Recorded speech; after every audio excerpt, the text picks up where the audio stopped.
waste water treatment माने जलर किपरि पुनर्चक्रण कर प्रकृति सह मिलमिशि जीवन यापन करवा भारतर संस्कृति और परंपरा आम कला संस्कृति परंपरा विश्वास लोककला आदि प्रकृति और प्राकृतिक संपद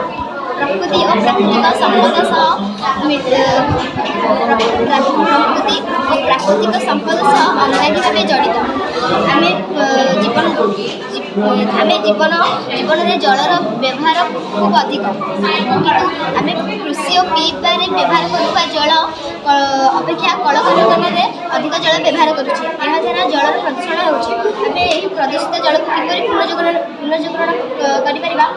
प्रथम कलकारखाना निर्गत दूषित जल गोटे टांकी मध्य संरक्षण कर रखा या बड़ गुड़ी छोट गुड़ी कोईला बाली और तुला प्रवेश करने द्वारा आम स्वच्छ जल पाइपर आम यह कलकारखाना व्यवहार कर भूतल जल संरक्षण हो